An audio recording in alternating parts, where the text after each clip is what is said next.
तो guys last part में हम लोगों ने एस, लूफी और साबो के बचपन के बारे में देखा था और इस पार्ट में हम लोग आगे की स्टोरी को देखने वाले हैं। अब लूफी, साबो और एस ग्रेट टर्मिनल को छोड़कर मेन सिटी में एंटर कर जाते हैं और शहर के अंदर एक बहुत बड़े रेस्टोरेंट में जाते हैं और साबो अपना नोबल बैच दिखाकर यहाँ पर मुफ्त में खाना खाता है। लेकिन जब ये लोग उस रेस्टोरेंट से बाहर आ रहे थे तो कोई साबो को देखकर उसे पहचान जाता है। साबो, तू अभी भी जिंदा है? लेकिन साबो उसे इग्नोर करके यहाँ से चला जाता है। एस और लूफी भी इसे नोटिस कर लेते हैं और जब ये लोग वापस से जंगल में जाते हैं तो ये दोनों साबो से पूछते हैं कि वो आदमी कौन था जिसने इसे पहचान लिया। ऐसा लग रहा था कि जैसे वो इंसान तुम्हें जानता है। साबो, तुमने हमसे चीजें छुपाई है ना, जल्दी बताओ कौन था वो? क्या हम तेरे भाई नहीं? साबो थोड़ा सा हिचकिचाता है और फाइनली सब कुछ बता देता है कि वो आदमी इसका फादर था। मैं कोई ऑर्फन नहीं हूँ, मेरे मम्मी पापा अभी भी जिंदा हैं और मैं ग्रेट टर्मिनल में नहीं रहता हूँ। दरअसल मैं एक नोबल का बेटा हूँ। ये सुनकर ये दोनों चौंक जाते हैं और नाक में उंगली डालने लगते हैं। इन दोनों का कोई भी रिएक्शन नहीं आता है। पर साबो, तुमने हमसे झूठ क्यों कहा? हाँ, मैं तुमसे झूठ नहीं कहना चाहता था, लेकिन मेरे मम्मी पापा मुझे नहीं चाहते हैं, मुझसे कोई भी प्यार नहीं करता। और हम साबो की बैक स्टोरी को देखते हैं। साबो जब बहुत ज्यादा छोटा था तो इसके मम्मी पापा इसे हमेशा प्रेशराइज किया करते थे कि इसे रॉयल फैमिली में शादी करनी होगी और अगर तूने फ्यूचर में किसी रॉयल फैमिली की लड़की से शादी कर ली तो हम सभी की लाइफ बहुत बेहतर बन जाएगी। और इसीलिए साबो के ऊपर बचपन से ही बहुत ज्यादा प्रेशर था। इसे बहुत ज्यादा पढ़ना पड़ता था जो कि इसे बिल्कुल भी पसंद नहीं था। साबो अंदर से बिल्कुल भी खुश नहीं था, लेकिन अपने माँ बाप को खुश करने के लिए सब कुछ करता था जैसे कि हम सभी लोग करते हैं। और एक दिन एक रॉयल फैमिली का बच्चा इसके सामने साबो को डराने लगता है और साबो इसे बुरी तरह से पीट देता है। अगले दिन इन दोनों की मॉम्स आमने सामने आती हैं। तुम्हें पता है कि हम लोग कौन हैं? हाँ, ये बच्चा रॉयल ब्लड लाइन का एक हिस्सा है। तुम्हारे बेटे ने मेरे बेटे के ऊपर हाथ उठाया है, अब तुम्हें मार दिया जाएगा, समझ गए ना? ये देखकर साबो की मम्मी डर जाती है। हाँ, मैंने ये किया तो क्या? हाँ, और तभी साबो की मम्मी इसे एक चांटा मार देती है। इसने एक बार भी नहीं देखा कि इसमें साबो की गलती थी या उस बच्चे की, और साबो को बुरी तरह से मारती है और साबो रो पड़ता है।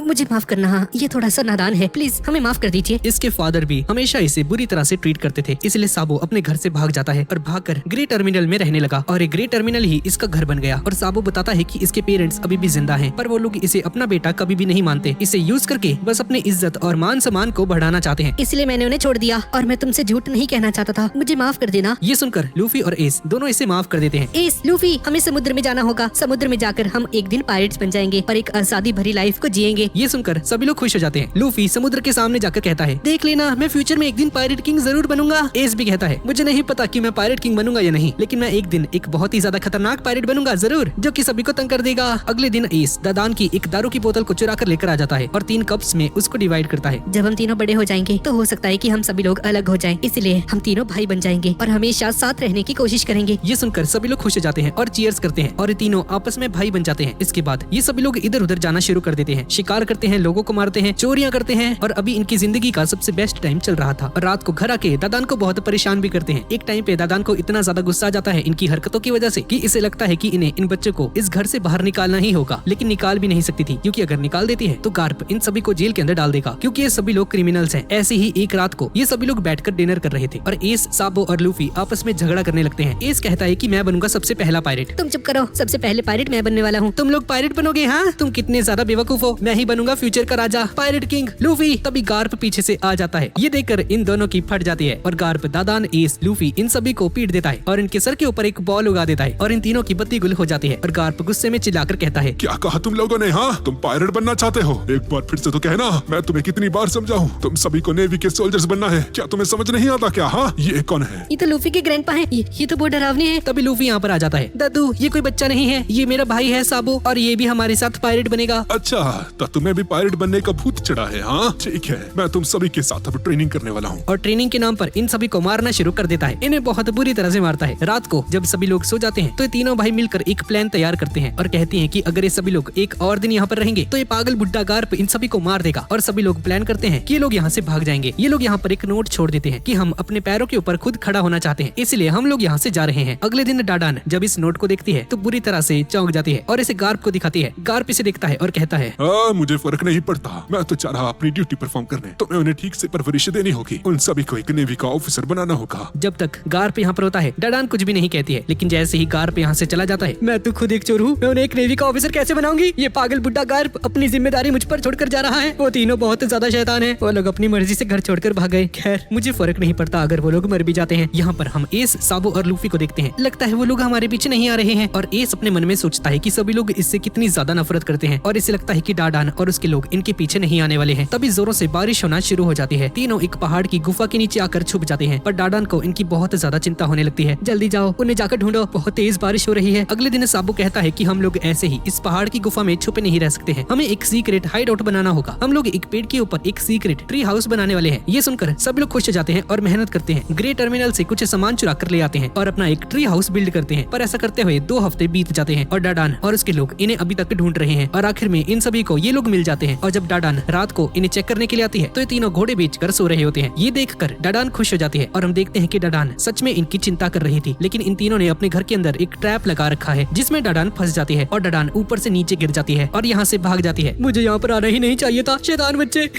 एस ऊपर से डाडान को जाते हुए देख लेता है और इससे समझ में आ जाता है कि डाडान को सच में इनकी परवाह है। अगले दिन ये सभी लोग एक बर्फीले भालू का शिकार करने की कोशिश करते हैं, लेकिन लूफी इसे बहुत आसानी से मार देता है। ये मेरा पहला शिकार है ये। पर एक बर्फीला टाइगर लूफी के शिकार को छीन लेता है और इस टाइगर के ऊपर भी लूफी हमला कर देता है। ये मेरा पहला शिकार है, इसे छोड़ दो। लेकिन साबो और एस लूफी को पकड़कर यहाँ से ले जाते हैं। अरे लूफी पागल हो गया है, ये बर्फीला टाइगर बहुत ज्यादा स्ट्रॉन्ग है, हम लोग एक साथ मिलकर भी इसे हरा नहीं पाएंगे। लेकिन लूफी को बहुत गुस्सा आ रहा होता है और रात को इन सभी को बिना खाना खाए ही सोना पड़ता है। और लूफी कहता है कि मैंने अपना मन बना लिया है, हम लोग फ्यूचर में एक पायरेट जरूर बनेंगे, लेकिन हम सब में से कैप्टन कौन बनेगा? और ये लोग डिसाइड करते हैं कि जो भी उस बर्फीले टाइगर को हराएगा वही कैप्टन बनेगा। तीनों इस बात को मान जाते हैं। ठीक है, कल जो भी उस बर्फीले शेर का शिकार करेगा वही कैप्टन बनेगा। अगले दिन ये तीनों उसका शिकार करने के लिए चले जाते हैं, लेकिन टाइगर की जगह यहाँ पर एक बर्फीला भालू आ जाता है और ये बहुत ही ज्यादा स्ट्रॉन्ग होता है। एस कहता है कि हम लोग अगर इसे ही नहीं हरा पाए तो उस शेर को कैसे हराएंगे? पर हम देखते हैं कि ये भालू बहुत ज्यादा ही स्ट्रॉन्ग होता है और इन्हें हरा नहीं पाते। और जैसे ही इन पर हमला करने ही वाला था तभी एक बूढ़ा आदमी यहाँ पर आकर इस भालू को मार देता है और इसे मारकर इसके ऊपर हाकी का यूज करता है और कहता है कि तुम्हें यहाँ पर नहीं होना चाहिए था, और इसे हिप्नोटाइज करके यहाँ से भेज देता है। ये देखकर ये तीनों शॉक्ड रह जाते हैं। अरे ये क्या, आपने जिस ताकत का यूज किया ये तो बिल्कुल शैंक्स की जैसा था। रात को ये सभी लोग कैंपिंग करते हैं और इस बूढ़े आदमी का नाम नागुरी है, जो कि एक समय पर एक पायरेट हुआ करता था, पायरेट्स का कैप्टन हुआ करता था। एक सेकंड, तुम जैसा एक पावरफुल पायरेट ग्रेट टर्मिनल में क्या कर रहा है? ये जगह तो इतनी ज्यादा फेमस भी नहीं है। क्या तुम लोगों ने गोल्डी रॉजर का नाम सुना है क्या? ये सुनकर ये तीनों शॉक्ड रह जाते हैं। पर लूफी को गोल्डी रॉजर के बारे में कुछ भी नहीं पता होता है। Gol D Roger pirate king? हाँ, पायरेट किंग गोल्डी रॉजर। मैं जब पायरेट हुआ करता था तो मेरा क्रू एक क्रू के साथ भिड़ गया था और वो था गोल्डी रॉजर का क्रू। पर वो लोग बहुत ज्यादा स्ट्रॉन्ग थे, उसके सभी एलाइज भी बहुत ज्यादा स्ट्रॉन्ग थे। उन लोगों ने हमें बहुत बुरे तरीके से हरा दिया और उसके बाद हम सभी लोग अलग अलग हो गए थे और मैं यहाँ पर फंस गया। ये सुनकर एस को बिल्कुल भी अच्छा नहीं लगता है और यहाँ से चला जाता है। लेकिन लूफी को गोल्डी रॉजर के बारे में कुछ भी नहीं पता है। तद्दू, क्या आपको पता है मैं अभी फ्यूचर में एक पायरेट बनने वाला हूँ, क्या प्लीज मुझे कुछ टिप्स दे सकते हैं? और तभी बात करते हुए नोटिस करता है कि एस यहाँ पर नहीं है। ओए,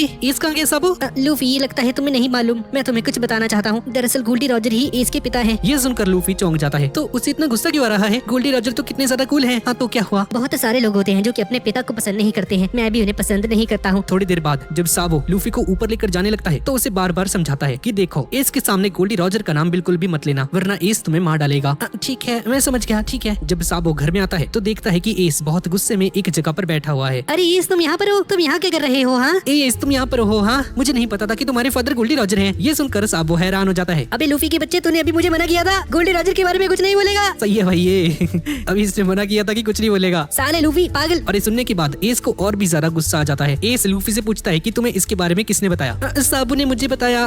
और साबू को भी बुरी तरह से पीटता है। और यहाँ पर डाडान एक न्यूज़पेपर को पढ़ती है। अरे ये कौन है? हमारी कंट्री में ये कौन आने वाला है? हाँ, और न्यूज़पेपर में हम लोग देख कि इनकी कंट्री में एक सेलेस्टियल ड्रैगन आने वाला है। और यहाँ पर एस वापस से नागुरी के पास आता है। तुम तो उससे नफरत करते हो ना? किससे? हाँ, जिससे तुम उस फाइट में हार गए थे। अच्छा, तो तुम गोल्डी रॉजर की बात कर रहे हो? हाँ, मैं ऐसा नहीं कहूँगा कि मैं उस पर गुस्सा नहीं हूँ, पर मैं उससे नफरत नहीं करता हूँ, बल्कि मैं उसका बहुत बड़ा शुक्रगुजार हूँ। तुम्हें पता ही है, अगर इस दुनिया में तुम कोई फाइट हार जाते हो तो तुम्हें मरना पड़ता है। पर गोल्डी रॉजर के साथ लड़ने के बाद भी उसने मुझे जिंदा छोड़ दिया। हमें हराने के बाद भी उसने हम सभी को मारा नहीं। मैं और मेरा क्रू मेट अभी भी जिंदा है। गोल्डी रॉजर एक अच्छा इंसान है। ये सुनकर एस को गुस्सा आ जाता है। ऐसा कभी नहीं हो सकता है, समझ गए ना? वो इंसान कभी भी अच्छा नहीं हो सकता है। दुनिया के सभी लोग मेरे पिता यानी कि गोल्डी रॉजर को एक क्रिमिनल समझते हैं, उन्हें गालियां देते हैं। तुम्हें कुछ नहीं पता है, नादान बूढ़े आदमी। अच्छा, तो ये बात है। हाँ, ये हजारों लोग जो कि गोल्डी रॉजर के बारे में भला बुरा बोलते हैं, क्या उन लोगों ने कभी भी रॉजर के साथ कोई फाइट की है क्या? हाँ, ये सुनकर एस की बोलती बंद हो जाती है। वो लोग कभी भी गोल्डी रॉजर से नहीं मिले। तुम्हारे पिता एक अच्छे इंसान है, वो बहुत ही ज्यादा दयालु है। ये सुनकर एस को और भी ज्यादा गुस्सा आ जाता है। अगर उसका कोई बेटा हुआ तो क्या होगा? अगर रॉजर का कोई बेटा हुआ तो उसकी लाइफ बहुत ज्यादा मुश्किल होगी। अगर वो पायरेट भी बनना चाहेगा तो उसकी जिंदगी बहुत मुश्किल होगी। उसके पिता का नाम हमेशा उसके नाम के पीछे आएगा, जो कि उसकी जिंदगी को बर्बाद कर देगा।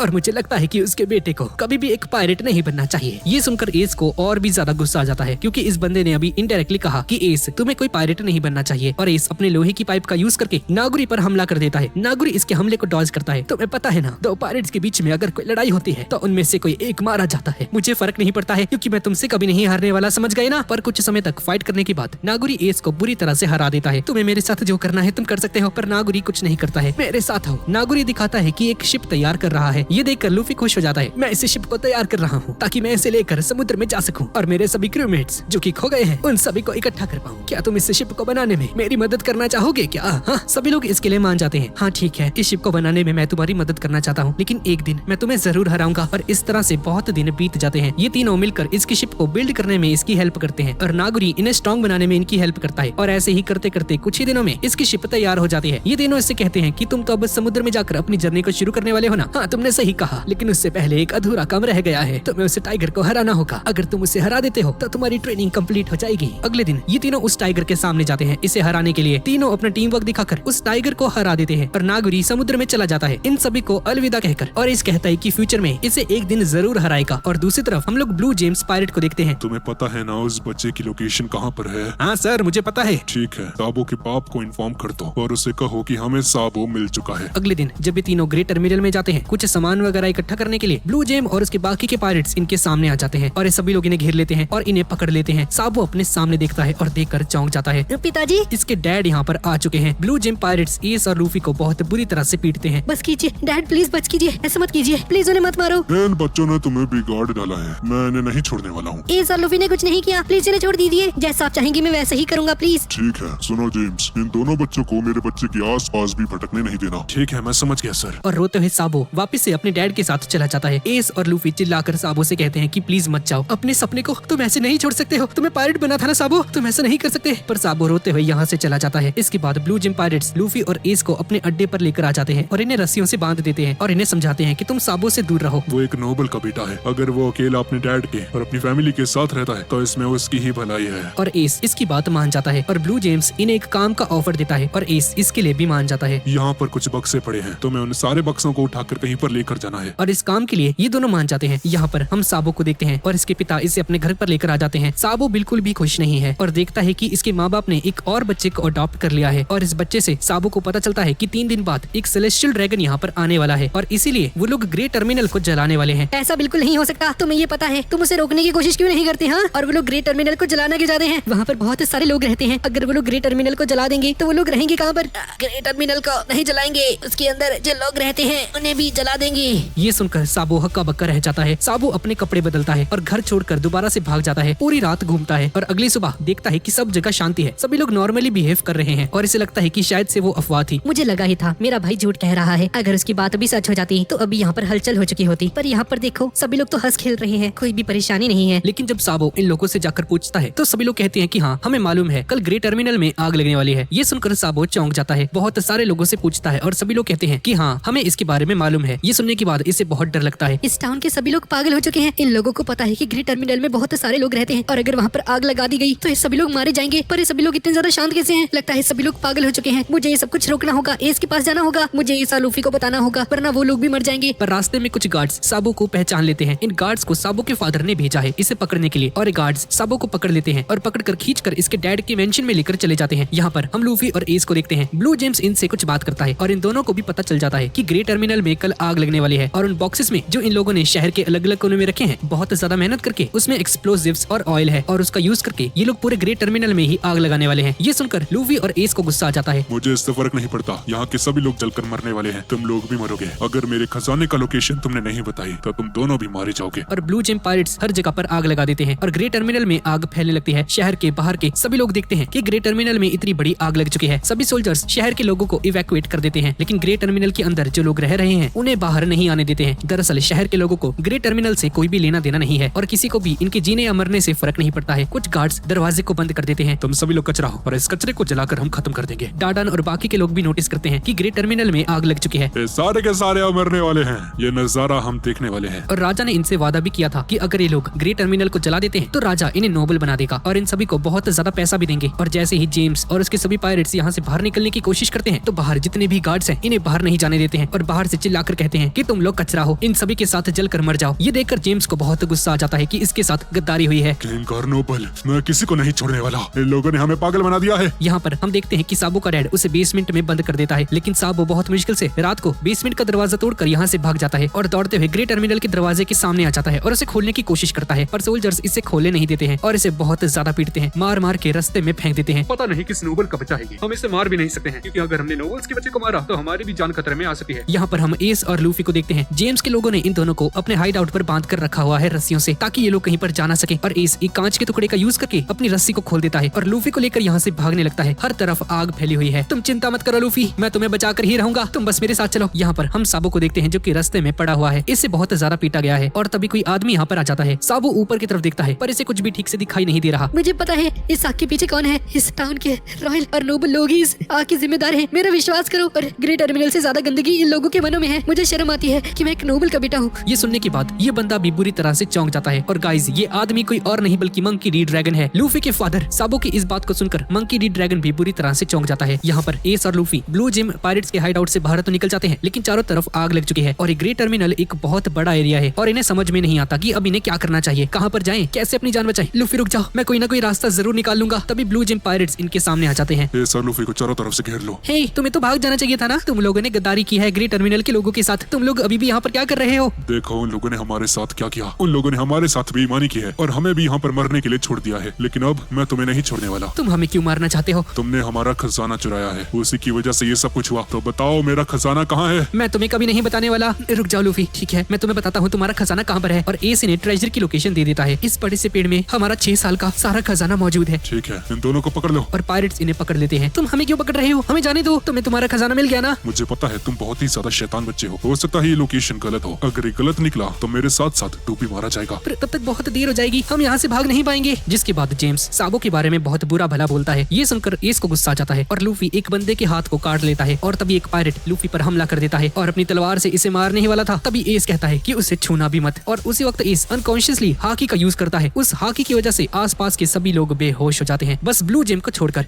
ये क्या हो रहा है? ये तुमने क्या किया? हाँ? और एस को बहुत ज्यादा पीटता है और एस की तरफ गन तान कर कहता है अब तुझे मरना होगा। और एस की तरफ एम करके गोली चला देता है। लेकिन तभी डार्डन यहाँ पर आकर इससे बचा लेती है। मेरे बच्चों को हाथ मत लगाना, समझ गए ना? डार्डन के सभी लोग यहाँ पर आ जाते हैं एस और लूफी को बचाने के लिए। ब्लू जिम, अगर तुम यहाँ से चले जाते हो तो हम तुम्हें छोड़ देंगे, लेकिन अगर तुम लड़ने की कोशिश करोगे तो मैं तुम्हें नहीं छोड़ने वाली। ठीक है, कोशिश कर ले, आजा। चलो भागो यहाँ से। ये क्या था भाई, डार्डन फट्टू? ये सभी लोग यहाँ से डर कर भाग जाते हैं, लेकिन एस यहाँ से नहीं भागता है और कहता है कि मैं नहीं भागने वाला, मैं इससे लड़ूंगा। ठीक है, तुम सभी लोग लूफी को लेकर यहाँ से चले जाओ, एस को मैं लेकर आती हूँ। ग्रेट टर्मिनल के सभी लोग बहुत दुखी हो जाते हैं। सभी लोग रो रहे हैं क्योंकि इनका घर जल चुका है और कुछ लोग कहते हैं कि हम लोग अब आग में जलकर मरने वाले हैं। तभी यहाँ पर हवा चलती है, आसपास की सारी आग बुझ जाती है और इन सभी के सामने एक बहुत बड़ा रास्ता बन जाता है। और कोई चिल्लाकर कहता है कि चलो हमें उस शोर की तरफ जाना होगा, वहाँ पर एक बहुत बड़ी शिप है, उसका यूज करके हम लोग यहाँ से निकल सकते हैं। और सभी लोग उस शिप की तरफ जाने लगते हैं और इस शिप में है मंकी डी ड्रैगन और साथ में इवानकॉफ भी है। ये कर रहे भैया बे। जो लोग आजादी के लिए लड़ना चाहते हैं वो इस शिप के ऊपर चढ़ जाओ। और ग्रेट टर्मिनल के सभी लोग इस शिप के ऊपर चढ़ जाते हैं। मंकी डी ड्रैगन इन सभी को मोटिवेट करता है। पूरी रात ग्रेट टर्मिनल में आग लगी रहती है और शहर के सभी लोग इस आग को देखते हैं। अब अगली सुबह हम लूफी को देखते हैं जो कि बहुत घायल है। लूफी को होश आ जाता है और बहुत सारा इंजर्ड भी है, लेकिन फिर भी डार्डन और एस को ढूंढने के लिए यहाँ से जाने लगता है, लेकिन इसकी बॉडी काम नहीं करती है और बेहोश हो जाता है। ग्रेट टर्मिनल में बहुत सारे ऑफिशियल्स को बुलाया जाता है और सभी लोग कचरे को साफ करने की कोशिश करते हैं। अरे यार, यहाँ पर इतनी सारी बॉडीज नहीं जितनी हमें उम्मीद थी। यहाँ पर बहुत ज्यादा आग लगी थी, हो सकता है उनकी हड्डियां भी जल गई, इसलिए हमें यहाँ पर ज्यादा बॉडीज नहीं मिली। यहाँ पर हम लोग साबो को देखते हैं। साबो की नींद टूट जाती है और देखता है कि एक शहर के कोने में बैठा हुआ है, इसके सर पर पट्टियां लगी हुई हैं और जब उठता है तो अपने सामने बहुत सारे मिलिट्री के लोगों को देखता है। सुबह हो चुकी है, लेकिन इससे पहले कि साबो कुछ कर पाता, एक मिलिट्री का ऑफिशियल इसे पकड़ लेता है और वापस से इसके डैड के पास इसे ले जाता है। साबो के पिता इसे बहुत ज्यादा पीटते हैं और इसे समझाते हैं कि अगर इसने दोबारा से यहाँ से बाहर जाने की कोशिश की तो एस और लूफी को ये अपने हाथों से मारेगा। एस और लूफी का नाम लेकर इसे ब्लैकमेल करता है और कहता है कि अब तुम इस घर से भी कभी भी बाहर नहीं जाने वाले हो और अब तुम्हें एक अच्छे बच्चे की तरह पढ़ना होगा और एक अच्छी सी रॉयल फैमिली की लड़की से शादी भी करनी होगी। और साबो सोचता है कि ठीक है, एस और लूफी की जान बचाने के लिए ये पढ़ेगा, दिन रात पढ़ाई करता है क्योंकि अब इसके पास कोई और चारा नहीं बचा है, यहाँ से बाहर भी नहीं जा सकता है। अगले दिन 2 सिक्योरिटी गार्ड्स आपस में बात करते हैं और साबो को पता चलता है कि यहाँ पर सेलेस्टियल ड्रैगन्स आने वाले हैं, इसलिए सभी लोग घर से बाहर चले जाएंगे उन्हें देखने के लिए और घर में सिर्फ 2 सिक्योरिटी गार्ड्स रहेंगे। और साबो को चांस मिल जाता है, जब घर से सभी लोग चले जाएंगे तो 2 सिक्योरिटी गार्ड्स को पेल कर ये भी यहाँ से निकल जाता है। शहर में हम बहुत सारे लोगों को देखते हैं जो कि सेलेस्टियल ड्रैगन्स को देखने के लिए यहाँ पर आ चुके हैं। साबो की फैमिली भी यहाँ पर आई है। साबो को छोड़कर हर जगह डेकोरेशंस हैं और एक फेस्टिवल की तरह इसे मनाया जाता है क्योंकि सेलेस्टियल ड्रैगन यहाँ पर आने वाला है और सेलेस्टियल ड्रैगन्स दुनिया के सबसे ताकतवर लोग माने जाते हैं। और तभी सभी लोग नोटिस करते हैं कि कोई एक छोटी सी बोट को लेकर समुद्र में निकल चुका है। सभी लोग चिल्लाकर कहते हैं कि ये क्या है, क्या वो कोई पायरेट शिप है? अरे नहीं, उसमें तो एक छोटा सा बच्चा है, ये कैसे हो सकता है? ओए पीछे आ जाओ, तुम इस सेरेमनी को डिस्टर्ब नहीं कर सकते, सेलेस्टियल ड्रैगन्स आने वाले हैं। मुझे कोई फर्क नहीं पड़ता है, मैं इस देश में वापस कभी नहीं आने वाला। और सभी लोगों को इग्नोर करके यहाँ से निकल जाता है। पर जैसे ही थोड़ा सा और सामने जाता है तो देखता है कि एक बहुत बड़ी सरकार की शिप आ रही है। लगता है मुझे यहाँ से हटना होगा क्योंकि अगर मैं इससे टकरा गया तो मारा जाऊंगा। अपनी शिप को घुमा लेता है साइड से जाने के लिए, लेकिन सेलेस्टियल ड्रैगन साबो की शिप को नोटिस कर लेता है और उसके ऊपर हमला करवा देता है और साबो की शिप शिप को उड़ा देता है। ये देखकर सभी लोग चौंक जाते हैं और सभी लोग आपस में बात करने लगते हैं कि इस बच्चे ने सेलेस्टियल ड्रैगन को गुस्सा दिला दिया है। अब हम लोगों का क्या होगा, इस किंगडम का क्या होगा। साबू की शिप ऑलमोस्ट टूट चुकी है, पर साबू अभी तक मरा नहीं है। साबू अभी भी जिंदा है, हर तरफ आग लग चुकी है और उस आग को बुझाने की कोशिश करता है। और सेलेस्टियल ड्रैगन का बॉडीगार्ड इससे कहता है कि वो बस एक बच्चा है, उसे हिट करने की जरूरत नहीं है। उसके बोट में देखो, वो एक पायरेट फ्लैग है। ये एक पायरेट है। नहीं सर जी, ये तो एक छोटा सा बच्चा है। पर सेलेस्टियल ड्रैगन को बहुत गुस्सा आ जाता है। मुझे फर्क नहीं पड़ता ये कोई पायरेट है या फिर नहीं। एक मामूली से आदमी की हिम्मत कैसे हुई उस समुद्र में बोट चलाने की, जिस समुद्र में मैं सफर कर रहा हूँ। और ऐसा बोलने के बाद बजूका से एक और बार हिट करता है साबो की बोट के ऊपर और ये अटैक सीधा साबो के सर में जाकर लगता है और वो शिप पूरे तरीके से टूट जाती है। ये देखकर सभी लोग चिल्लाने लगते हैं, लगता है इस बच्चे ने सेलेस्टियल ड्रैगन को गुस्सा दिला दिया, अब हमारे किंगडम का क्या होगा। और साबो की शिप समुद्र के नीचे चली जाती है। इस तरफ हम लूफी और बाकी सभी को देखते हैं। सभी लोग बहुत दुखी हैं क्योंकि इन्हें लगता है कि डाडान और एस मर चुके हैं। लेकिन तभी बाहर हम डाडान और एस को देखते हैं जो कि जिंदा है। इन्हें देखकर सभी लोग बहुत खुश हो जाते हैं और इनका ट्रीटमेंट करना शुरू कर देते हैं। और एस को देखने के बाद अपना लूफी भी बहुत ज्यादा खुश हो जाता है और रोने लगता है। अरे लूफी दूर हो जा, क्या है तुझे। इसे एक टपली मारता है, हट जाते को बोला ना, हट जा। और इसके सर पे मारकर एक बॉल उगा देता है। लूफी बहुत ज्यादा रोता है। अरे एस रुक जाओ बच्चे, वो बस तुम्हारी चिंता कर रहा है। तुम लोगों के साथ क्या हुआ था उस दिन। और एस बताता है कि इन सभी के जाने के बाद ये लोग ब्लू जेम्स से लड़े थे और ब्लू जेम्स को बहुत मुश्किल से हराए थे और उसे हराने की वजह से इन्हें और भी ज्यादा समय लग गया, जिसकी वजह से आग चारों तरफ फैल गई थी और इन लोगों के भागने का कोई भी रास्ता नहीं बचा था। लेकिन किसी तरह से मंकी डी ड्रैगन की वजह से ये लोग बच गए थे। पूरी रात एक पेड़ के नीचे रेस्ट किया। इसके बाद डाडान एस से पूछती है कि जब इसने कहा था कि यहाँ से भाग जाओ तो तुम भागे क्यों नहीं। एस कहता है कि मेरे पीछे लूफी था, अगर मैं भाग जाता तो वो लोग लूफी को पकड़ लेते, मैं बस लूफी की रक्षा करना चाहता था। ये सुनकर डाडान सोचती है कि गार्प ने कहा था कि गोल्डी रॉजर भी ठीक ऐसा ही था, अपने कॉमरेड्स के लिए अपनी जान भी दे सकता था। इस बात को याद करने के बाद डाडान सोचती है कि जैसा बाप वैसा ही बेटा। पर मैं एस को ऐसा बिल्कुल भी नहीं कह सकती क्योंकि एस गोल्डी रॉजर को बहुत ज्यादा नफरत करता है। एक बंदा उसी सेरेमनी से आता है और इन सभी से कहता है कि मैं उसी सेरेमनी से आ रहा हूँ जहाँ पर वो सेलेस्टियल ड्रैगन भी मौजूद था और साबो की मौत के बारे में इन सभी को बताता है। पर सुनने के बाद सभी को बहुत गुस्सा आ जाता है और एस इसका गला पकड़ लेता है। ऐसा नहीं हो सकता, साबो बस अपने घर गया है, वो समुद्र में क्या करेगा। ये नहीं हो सकता, उस सेलेस्टियल ड्रैगन को मैं अपने हाथों से मारूंगा। और उसे मारने के लिए यहाँ से जाने लगता है। लेकिन तभी डाडान उठकर एस को पकड़ लेती है। तुम उसके साथ क्या करने वाले हो, तुम बहुत कमजोर हो, समझ गई ना। तुम सेलेस्टियल ड्रैगन को कैसे मारोगे, तुम कुछ नहीं कर सकते। और एस को यहाँ पर एक पेड़ के साथ बांध देते हैं ताकि ये किसी सेलेस्टियल ड्रैगन को मारने के लिए ना निकल जाए। अगले दिन सुबह डाडान एस के पास आती है। क्या तुम ठीक हो। हाँ मैं ठीक हूँ। तभी इनके पास एक लेटर आता है जो कि साबो ने इन्हें दिया था। एस उस लेटर को लेकर जंगल से होते हुए नदी की तरफ जाने लगता है और उस लेटर में साबो ने लिखा है, लूफी और एस, मुझे पता है कि तुम लोग मरे नहीं हो। मुझे पता है तुम लोग उस आग से सही सलामत बाहर निकल गए होगे और मैं इस लेटर को लिख रहा हूँ क्योंकि मैं तुमसे मिल नहीं पाऊंगा। मैं अपने परिवार को छोड़कर एक पायरेट बनने के लिए एक समुद्री यात्रा पर जा रहा हूँ और जब तुम इस लेटर को पढ़ोगे तब तक मैं समुद्र में बहुत लंबे समय तक सफर भी कर चुका हूँ। इस फ्यूचर में हम लोग एक पायरेट बनने वाले हैं। मैं चाहता हूँ कि फ्यूचर में मैं तुमसे और लूफी से जरूर मिलूं। और लूफी एक बहुत बड़ा नादान बच्चा है, वो तुम्हारा छोटा भाई है। मैं वहाँ पर नहीं रह सकता लूफी की देखभाल करने के लिए। तुम उस पर गुस्सा मत करना और उसकी अच्छे से देखभाल करना। और जब एस ये सारी बातें पढ़ता है तो बहुत इमोशनल हो जाता है और पागलों की तरह रोने लगता है। एस बहुत ज्यादा रोता है और लूफी साबो की मरने की वजह से बहुत दुखी हो जाता है और पूरा दिन रोता है। एस लूफी के पास जाता है। बच्चों की तरह रोना बंद करो लूफी, हमें ताकतवर बनना होगा, हमें पायरेट्स बनना होगा, हमें समुद्र में जाना होगा। ठीक है, अब मैं बहुत ही ज्यादा ताकतवर बनूंगा ताकि जिन लोगों को मैं प्यार करता हूँ उन्हें कोई मार ना सके। मैं सभी की रक्षा करूंगा। अब इसके बाद हम उसी दिन को देखते हैं जिस दिन सेलेस्टियल ड्रैगन यहाँ पर आया था। उसी दिन शाम को ईस्ट ब्लू के हम एक छोटे से गाँव में देखते हैं जहाँ पर एक मार्शल आर्ट डोजो है, जहाँ पर हम जोरो को देखते हैं जो की ट्रेनिंग कर रहा होता है। और इस जगह पर एक बहुत बड़ी शिप आकर रुकती है जो की मंकी डी ड्रैगन का है। और तभी एक बहुत बड़ी विशाल शिप आकर यहाँ पर रुक जाती है। ये शिप मंकी डी ड्रैगन की है और यहाँ पर ग्रे टर्मिनल में दोबारा से कचरा इकट्ठा होना शुरू हो चुका है और इनकी जिंदगी दोबारा से पहले जैसी हो चुकी है। कुछ दिन बाद हम लोग एस और लूफी को देखते हैं। ये लोग साबो को भूल चुके हैं और दोनों एक दूसरे के साथ ट्रेनिंग करने की कोशिश करते हैं, जिसमें लूफी हमेशा हार जाता है अपने भाई एस से। और जब ये दोनों गार्प के साथ ट्रेनिंग करते हैं तो ये दोनों गार्प से हार जाते हैं। ऐसे ही ट्रेनिंग करते करते ये दोनों बहुत बड़े हो जाते हैं और एस जब 17 साल का हो जाता है तो अपनी छोटी सी बोट को लेकर समुद्र में निकल जाता है अपने पायरेट बनने के सफर पर और सभी लोगों को अलविदा कह के यहाँ से चला जाता है। बस 3 साल रुक जाओ, मैं तुमसे फिर से जरूर मिलूंगा एस। सभी लोग इसे गुड बाय कहने के लिए आते हैं लेकिन डाडान इससे मिलने के लिए नहीं आती है और एस के बचपन के बारे में सोचती है। जब गार्प इसे इसके पास लेकर आया था तो ये कितना ज्यादा छोटा था और आज इतना बड़ा हो चुका है कि घर छोड़कर समुद्र में जा रहा है एक पायरेट बनने के लिए। डाडान बॉस जी, आप यहाँ पर क्या कर रही हैं? मैं क्या कर रही हूँ, एस रहे या जाए मुझे फर्क नहीं पड़ता है। उसके जाने से मुझे बहुत शांति मिल रही है। पर मैम जी, एस ने आपको जाने से पहले थैंक यू कहा था। उसकी देखभाल करने के लिए आपका बहुत बहुत शुक्रिया, उसने ऐसा बोला था। ये सुनने के बाद डाडान बहुत इमोशनल हो जाती है और रोने लगती है। अगले 3 साल तक लूफी जंप कर ट्रेनिंग करता है और जब लूफी भी 17 ईयर्स का हो जाता है तो लूफी भी अपने पायरेट बनने के सफर पर निकल जाता है और जाते वक्त डाडान से बाय कहता है। लेकिन डाडान इसे कुछ नहीं कहती है। ठीक है डाडान, मैं तुम लोगों को अभी भी पसंद नहीं करता हूँ। ये सुनकर डाडान को गुस्सा आ जाता है। साले निकल जाओ यहाँ से लूफी के बच्चे। अरे मजाक कर रहा था, मैं आपको बहुत ज्यादा पसंद करता हूँ। पर सुनकर डाडान बहुत इमोशनल हो जाती है और रोने लगती है फिर से। जिसके बाद लूफी भी विंड मिल विलेज में आता है और अपनी छोटी सी बोट को लेकर निकल जाता है अपने पायरेट बनने के सफर पर। सभी लोग लूफी को बाय करने के लिए यहाँ पर आ जाते हैं। मैं जा रहा हूँ पर थोड़ी आगे चल चलते ही एक सी किंग समुद्र में से बाहर निकल जाता है और इसके सामने आ जाता है। और ये वही सी किंग है जिसने शैंक्स का हाथ खा लिया था। और लूफी इस पर गम पिस्टल का यूज करके इस पर हमला कर देता है और इसे मार देता है। अब मैं पहले जैसा नहीं रहा, अब मैं तुम्हें हरा सकता हूँ, मैं आ रहा हूँ पायरेट किंग बनने के लिए। इसके बाद हम वापस से प्रेजेंट में आ जाते हैं। अमेज़न लिली के ऊपर लूफी फूट फूट कर रो रहा है। मर चुका है, मैं कुछ नहीं कर पाया, मैं इतना कमजोर क्यों हूँ।